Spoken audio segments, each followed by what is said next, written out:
ক্ষণিকের এই জীবন, আচমকা আসবে মরণ। ভাবো একটিবার, সময় পাবে না আর, থাকবে কি সাথে আজ যে আছে পাশে। আসসালামু আলাইকুম আমার প্রিয় প্রিয় আপু ভাইয়ারা, আপনারা সবাই কেমন আছেন? আশা করছি আল্লাহ তালার অশেষ রহমতে আপনারা সবাই ভালো আছেন। আমরাও আলহামদুলিল্লাহ আল্লাহ তালার অশেষ রহমতে ভালো আছি। শারীরিকভাবে ভালো আছি, কিন্তু মানসিকভাবে একটু খারাপ। মনটা আসলে অনেকটাই খারাপ। তো আপনারা তো জানেনই যে আমি একটা কমিউনিটি পোস্ট দিয়েছিলাম, তো সেখানে তো বলেছিলাম যে আমার মামা মারা গিয়েছেন।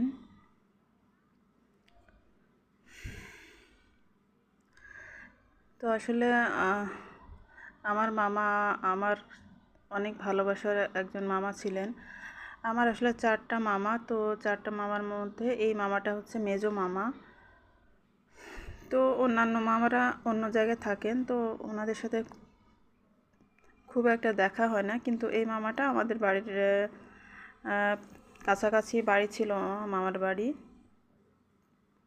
তো মামার বাড়ি ছিল শহরে আর আমাদের বাড়ি হচ্ছে গ্রামে। তো মামা আমাদের বাড়িতে আর কি আসা যাওয়াটা অনেক বেশি ছিল। আর প্রত্যেক বছর যখন আমি আমাদের বাড়িতে যাওয়ার সময় হয়, তো তার আগ দিয়েই মামা আমার কাছে ফোন করে বলতো যে তোমরা কবে আসবা, আসলে তারপর আমরাও আসবো, তো একসাথে আমরা মজা করব।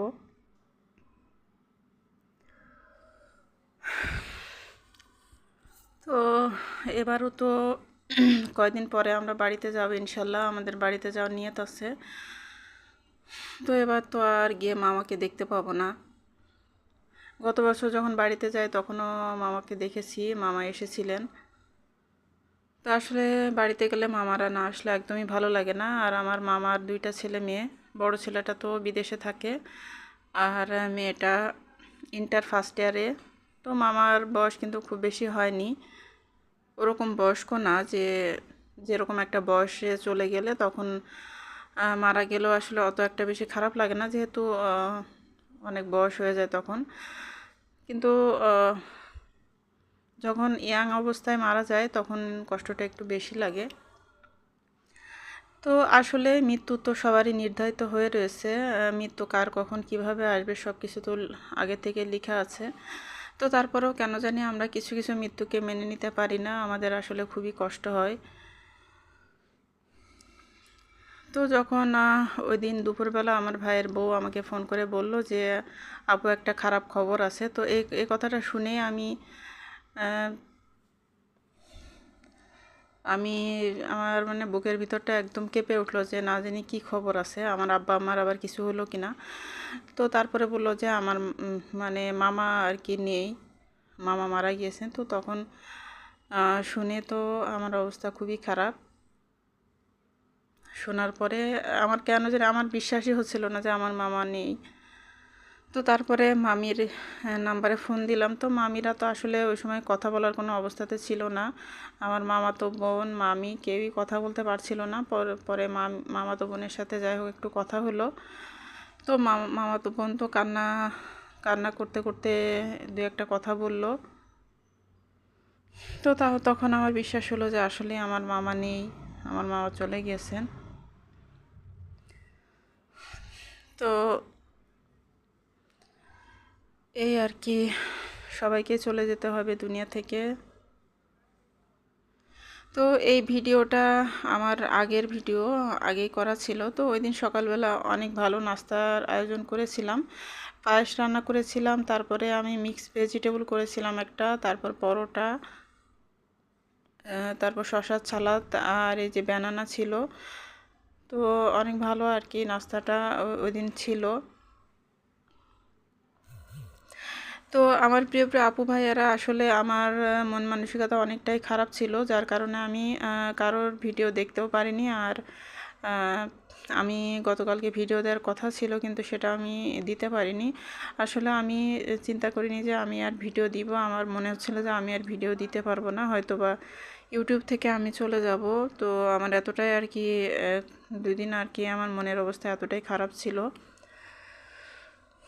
তো পরবর্তীতে আজকে দিনের বেলায় আর কি মনটা অনেকটাই হালকা হয়েছে। তো আসলে জীবন এমন একটা জিনিস যে আসলে জীবনটা চলমান। যত আপনজন যত কাছের মানুষই চলে যাক, জীবন কিন্তু থেমে থাকে না। জীবন জীবনের নিয়মেই চলতে থাকে। তো আস্তে আস্তে আর কি এখন অনেকটাই স্বাভাবিক পরিস্থিতিতে এসেছি। তো এখন আবার চিন্তা করলাম যে না, ভিডিও কন্টিনিউ করি। তো তার জন্য আর কি আবারও যেহেতু ভিডিওটা করাই ছিল, তো এডিটিং করে তারপরে ভিডিওটা আজকে দিব।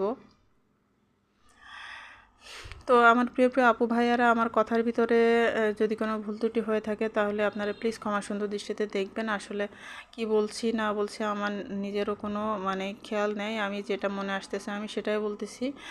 তো এখানে যে ওই দিন দেখিয়েছিলাম যে আচার তৈরি করেছিলাম, তো সেই আচারের ফাইনাল লুকটা আজকে দিব, মানে ফিনিশিংটা দিব। তো এখানে যে একটা মশলা আমি করে নিব। তো এখানে যে শুকনো মরিচ, তারপরে পাঁচফোড়ন, তারপরে ধনিয়া আর মেথি, তো এগুলো আমি একটু তাওয়ার মধ্যে একটু ভালো হালকা করে ভেজে নিব। নিয়ে তারপরে আমি ব্লেন্ডারে গুঁড়া করে নিব। আর এই যে এখানে যে আমার আচারটা জাল দিতে দিতে এই অবস্থা হয়েছে, তো আমি এর মধ্যে সেই মশলার গুঁড়াটা দিয়ে দিব। দিয়ে তারপরে নাড়াচাড়া করে এরপরে নামিয়ে নিব। আর তারপরে পরবর্তীতে আমি বয়মে তুলে ফেলবো। আর পরবর্তীতে আরও কিছু আমি তেল আলাদা করে গরম করব। তো সেই তেলটা আমি বয়মের মধ্যে দিয়ে এরপরে ডুবিয়ে রাখবো আচারটা, না হলে আচারটা নষ্ট হয়ে যাবে। তো ডুবো ডুবো করে তেল দিয়ে রাখলেই আচারগুলো ভালো থাকে। সেক্ষেত্রে আসলে তেমন কোনো কিছু করা লাগে না, মাঝে মাঝে একটু রোদে দিলে হয়ে যায়। সারা বছরই এভাবে রাখা যায়। তো আমি তো নর্মালি এমনি নর্মাল ফ্রিজে রাখি, মাঝে মাঝে বের করে রোদে দিই। তো এই তো আমার আচারটা কিন্তু রেডি হয়ে গেছে। আর এটা হচ্ছে আমার আচারের ফাইনাল লুক। তো এখন এই যে মাশাল্লাহ দেখতে কিন্তু খুবই সুন্দর হয়েছে, আর খেতেও বেশ মজা হয়েছে। তো এই তো এই হচ্ছে আমার জলপাইয়ের আচার। তো এই বছরে এটাই আমার জলপাইয়ের আচার। তো এই আচারটা দিয়ে আমাদের 1 বছর চলে যাবে। আসলে খুব একটা বেশি আচার খাওয়া হয় না আমাদের। আর এরকম তেল আচারটা আমাদের খাওয়া হয়। তাছাড়া এমনিতে শুধু শুধু খাওয়ার যে আচারটা, ওইটা আসলে আমি করি না, কারণ ওইটা কেউই তেমন একটা খায় না আমার বাসায়। আমার বাচ্চারা আচার খুব একটা বেশি পছন্দ করে না। তো আমার মামা মারা যাওয়ার পরে আমি একটা কমিউনিটি পোস্ট দিয়েছিলাম। তো সেই পোস্টে আমার প্রিয় প্রিয় আপুরা অনেক সুন্দর সুন্দর কমেন্ট করেছেন আর আমার মামার জন্য দোয়া করেছেন। তো আমার প্রিয় আপুদের প্রতি থাকবে আমার অন্তর থেকে অনেক অনেক দোয়া এবং ভালোবাসা। আর আপনাদের পরিবারের প্রতিও থাকবে অনেক অনেক দোয়া। আপনারা যেন সবাই ভালো থাকেন। মহান আল্লাহ তাআলা আপনাদের সবাইকে যেন ভালো রাখেন, সুস্থ রাখেন এবং নিরাপদে রাখেন, এই দোয়াই করব। আর আমরাও সবসময় মামার জন্য দোয়া করতেছি। আল্লাহ তাআলা যেন আমার মামার কবরটাকে জান্নাতের বাগিচা বানিয়ে দেন, আর কবরের সব আযাব যেন মাফ করে দেন। আমিন। আর আমাদের সবার প্রিয় সাবিনা ইয়াসমিন হীরা আপু, ওনারও তো হাজব্যান্ড মারা গিয়েছেন। তো হীরা আপুর হাজব্যান্ড 2 দিন আগে মারা গিয়েছেন। তো ওই সময় ওনার কমিউনিটি পোস্টে আমি নিউজটা জানতে পারি। তো জানতে পারার পরে তো আসলে আমি প্রচণ্ড ধাক্কা খেয়েছি। তো হীরা আপুর জন্য খুবই কষ্ট লাগছে। আর হীরা আপুর জীবনটা আসলে অনেক বেশি কঠিন আর অনেক বেশি চ্যালেঞ্জিং। আপুর এমনিতে বাচ্চা হয় না, তারপরও আপুর একটা বাচ্চা হয়েছিল, একটা মেয়ে হয়েছিল। তো সেই মেয়েটাকেও আল্লাহ তাআলা নিয়ে গিয়েছেন।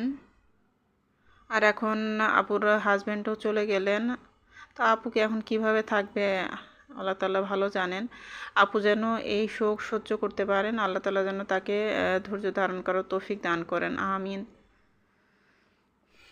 তো এই তো এখানে যে আমি রাতের রান্নাটা করে নিতেছি। আর এই যে এখানে আমি মুরগির মাংস রান্না করতেছি। আর সেই সাথে আরও আর কি ছোটো মাছের চচ্চড়িটা করে নিতেছি। আর আমার হাজব্যান্ড কিছু সবজি এনেছিলেন, কিছু শাক এনেছিলেন।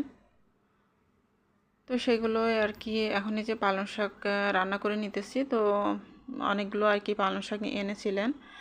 তো সেখান থেকে আমি 1 আটি পালং শাক এখন রান্না করে নিব। আর ছোটো মাছ চচ্চড়ি আর মুরগির মাংস আর ডাল। তো রাতের বেলা বেশ কয়েক ধরনের তরকারি রান্না করে নিব, যেহেতু দিনের বেলা খুব একটা বেশি রান্না এখন করি না। যদি প্রয়োজন হয় তাহলে রান্না করি, আর না হলে রাতের বেলায় করি। আসলে ওরকমও কোনো কিছু না, মানে যখন যেদিন যেরকম প্রয়োজন হয় সেদিন সেভাবে আমি রান্না করি। তো আজকে যেহেতু দুপুরবেলা কোনো কিছু রান্না করিনি, তো তার জন্য আমি এখন রাতের বেলা রান্না করতেছি। তো এখানে এই যে আমার পালং শাকের তরকারিটা হয়ে গিয়েছে, আমি মাছের মাথা, মাছ এগুলো দিয়ে রান্না করেছি। আর সেই সাথে বাকি রান্নাগুলো আমার হয়ে গিয়েছে। এখানে যে চিকেন রান্নাটাও করে নিয়েছি, আর এই তো ডাল রান্নাটাও আমার হয়ে গিয়েছে, টমেটো দিয়ে ডাল রান্না করেছি। আর এই তো ছোটো মাছের চচ্চড়ি করে নিয়েছি। তো এই তো এগুলোই ছিল আজকে আমাদের রাতের রান্না বান্না। তো আমার প্রিয় প্রিয় আপু ভাইয়ারা, আপনারা যে যেখানে আছেন সবাই ভালো থাকুন, সুস্থ থাকুন। সবার জন্য অনেক অনেক দোয়া রইল। আর আমাদের জন্য আপনারা প্লিজ সবাই দোয়া করবেন। আমরা সবাই সবার জন্য দোয়া করি। আল্লাহ তাআলা আমাদের সবাইকে যেন সুস্থ রাখেন, ভালো রাখেন এবং নিরাপদে রাখেন, আর সুস্থভাবে যেন এই দুনিয়াতে বাঁচিয়ে রাখেন। আসলে সুস্থতাই হচ্ছে সবচেয়ে বড় নিয়ামত। আল্লাহ তাআলার দেওয়া যত নিয়ামত আছে, সব থেকে বড় নিয়ামত হচ্ছে সুস্থতা। আর সুস্থ না থাকলে কিন্তু কোনো কিছুতেই কোনো কিছু ভালো লাগে না। তো আল্লাহ হাফেজ, আসসালামু আলাইকুম।